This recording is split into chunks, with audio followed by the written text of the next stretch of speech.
it's just a matter of time before people realize that they can save a lot of money by going to the low-cost producer, which is St. John's River. So, look around your campuses, look at us. I'll be 65 this month. We're going to go the way of all flesh. If 4, 5, 10 years from now, we end up with a sudden increase in enrollment, and 50 to 60 teachers decide to retire or drop dead on the job or whatever you plan to do, you're going to end up with a crisis. Now, hopefully you'll think of something before then, but it will happen. I've seen this happen in businesses. I've seen situations where you have a sudden departure of skilled people and you almost go out of business in some cases.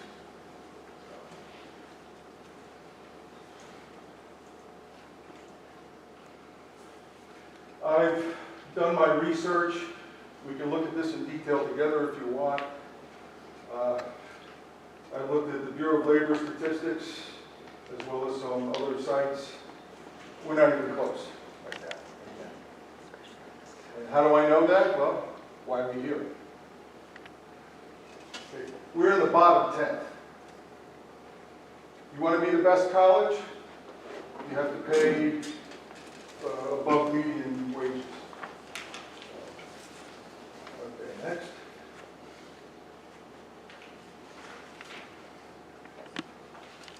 There is a moral imperative what we're doing here. You could be a hard-nosed business person and say, well, why not pay you less if I can get away with it? Who cares? Well, there is a moral basis for this. This is written thousands of years ago. It's in the Torah. Rabbis have said this applies to people as well as farm animals. If you pay your farm animals well, you should pay your people as well too. Let's switch over to the New Testament. More explicit. Again, thousands of years ago, Epistle of James, you can look it up. The wages you fail to pay your workers are crying out against you. The next phrase I didn't put in there, and they have reached the ears of the Almighty God. So, why should you pay us? Who says you should pay us fairly? God says.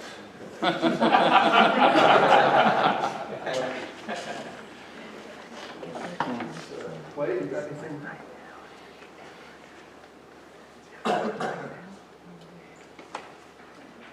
And then if we want to meet our stated values, we kind of have to be consistent with this.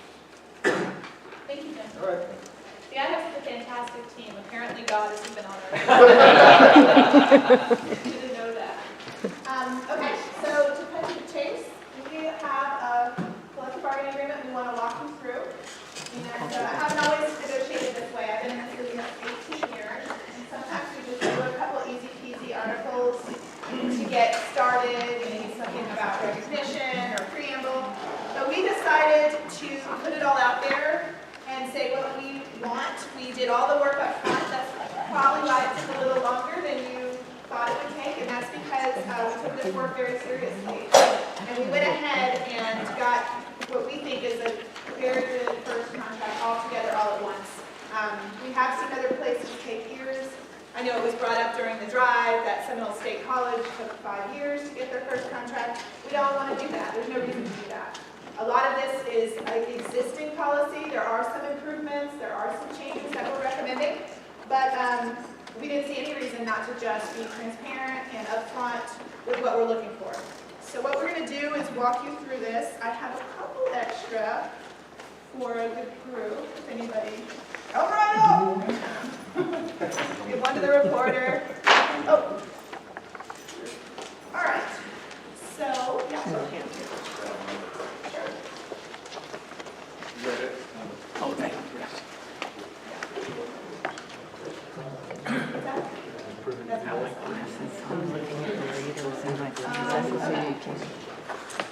So I'm going to walk through some of the first articles, and then I'll call on my team for some of the other articles. And obviously there's a table of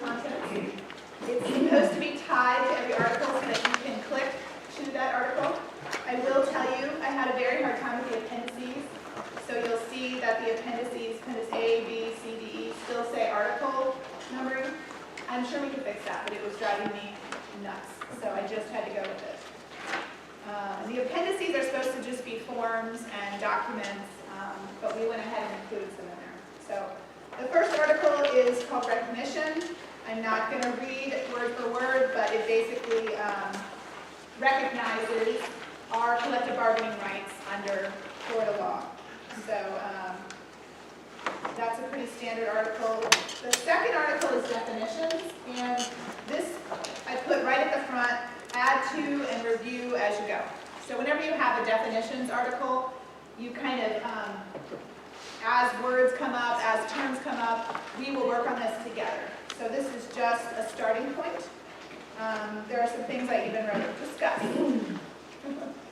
But we try to define administrator, agreement, bargaining unit, college, daily rate of pay, what is a leave, overload.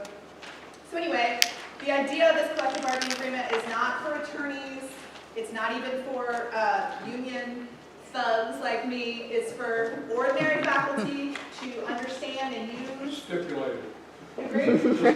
Yeah. I wear it proudly.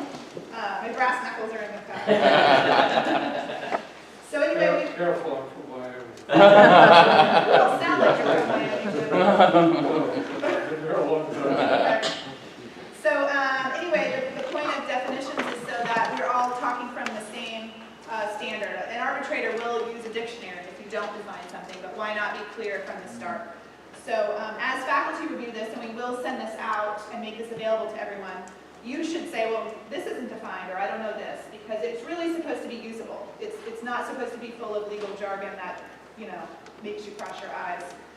Some of it you will find does do that still, because that's kind of the way these contracts go. So the next one, general provisions, have a bunch of these legalese things. Starting with duration, that's basically how long we think. We are proposing a 3-year contract. An ambitious, hopeful, optimistic approach. We thought, why not say we'll have the contract by January? We understand that's unlikely. But if we were to reach an agreement quickly, it would go from January 2020 to January 2023. Otherwise, adjusted. We think a 3-year contract will give us a chance to live with it, see what's working, what's not working, instead of a 1-year or a 2-year that would just not give us enough time to live with it and then make serious adjustments if needed. And then we do allow for reopeners. So even though the contract will be 3 years, you can open 2 articles each year. And so that way, if there are kinks in the road or things we really just can't come to, we can continue negotiating, but not the entire thing every year. We don't want to be perpetually wasting resources here instead of doing the work that we're here to do with the students for the college. So supremacy and severability, that's very standard. I don't think you'll see anything unusual there, but this agreement is equal and binding, just like a law would be. So this is something that we are living by and supersedes previous agreements. But if any part of this becomes somehow illegal by court, then the rest of the contract is still in force. So the rest of this, there's a non-discrimination language we took directly from the St. John's River State College non-discrimination policy. So that is unchanged. That's section 5B, 934. We put in a short clause about you would not discriminate against a union member. That's obviously in the law, but we put it in there. So we have a couple points on non-discrimination, very short. We're asking for copies of this agreement to go out to administrators and bargaining unit members. And then the next article. And actually, if you guys have questions, I know you're going to have to take time to absorb this, but slow me down or slow us down if you want. The next article is basically UFF rights, and that puts into an agreement that we have the right to payroll deduction, which we do under state law, but it's also good to put in this agreement so the parties understand. Using state college facilities, as long as they don't interfere with official business. Using other facilities and resources like a department or any other part of the college. We're asking for a filing cabinet, very big on our list of demands. The reason for that is just for historical archival purposes. In 10 years from now, hopefully Don will not still be the president, and we would like to have a history. So it's better to have a home at the college instead of, I've seen this kind of go from person to person's files. Karen's nodding her head because it sounds very boring, but you do need a base. A couple other things about access on campus as well as information. All of this is really public information. Obviously, transparency and regular communication between the parties will speed up and prevent problems. Speed up, facilitate cooperation, and prevent problems. We're asking for a consultation. So that would be a consultation with the president once a semester, and that's not to substitute collective bargaining, that's just a conversation. Anything of interest to either party. And we find around the state these consultations really just sometimes clear the air. You know, we're hearing a lot about this issue on this campus. We want to make you aware of this, and then sometimes the president will bring some things that really like UFF to know. So those are really just informal discussions. And then release time. That is an ask for implementing this agreement. Obviously, you have people on staff, and it takes work and time to implement an agreement. So we're also asking for some force releases. The next article is the grievance procedure, which again is very standard. Jim, I think you were going to cover this. Do you want to say kind of our intent? There is a grievance procedure in the operating procedures. This kind of sets it down so that it's consistent. Again, definition of a grievance, it's an alleged violation of the agreement. So, and it maps out as a formal process with the various stages. In my experience, if everyone does their job correctly and is reasonable, it rarely gets to stage 1. It's usually resolved at a very low level. On page, it's 58, not 57. 58 is the form. It's a simple one-page form. Two-page form. And again, they have to list, whoever is initiating the grievance has to list, what the specific violation of the agreement is. And again, hopefully, like I say, I don't see 95% of the time it never gets to level 1. It's pretty standard in every union contract I have. Union form before. Any questions on that?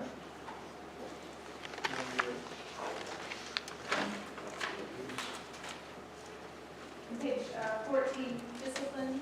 All right. We again, even though there is something in the operating procedures manual for the college, we put into the contract, it does require, once you put it in the contract, it forces us all to be consistent.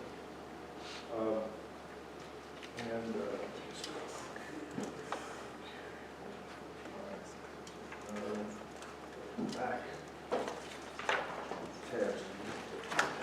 So the key thing I just draw your attention to, and again, this is, starts with a verbal warning, written warning. Most of these probably don't need to get past stage 2, step 2, but it involves consistency. The big thing is this requires us all to follow due process. And noticing there's a few baby boomer lawyers in the room. We all grew up with the idea that due process is something sacred. We tend to be more flippant about it now, but this requires it. The big thing is anonymous complaints are not evidence. It's probably the key thing that makes us a little different. But other than that, due process will be followed. It's sacred. That's also in the Old Testament too, if you want to look it up. It is. So we're kind of enshrining that in this agreement. That's it. Yeah, I've got a question. Sure. To either you or to. And I've just scanned this. What is your position on annual contract to annual contract? Someone is not renewed. Are you proposing that that's agreeable and arbitrable? We have an article on continuing contract. Get to contract feature, you're not out for CC.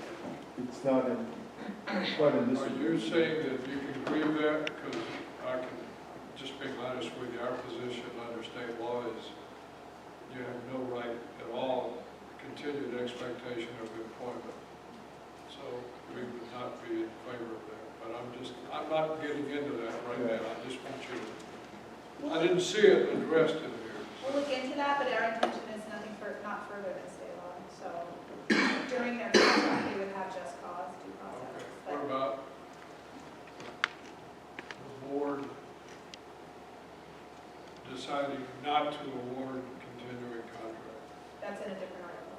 Hmm? That's in a different article, but Okay. we may not have spelled that out to your liking, and we would be happy to discuss that. Okay.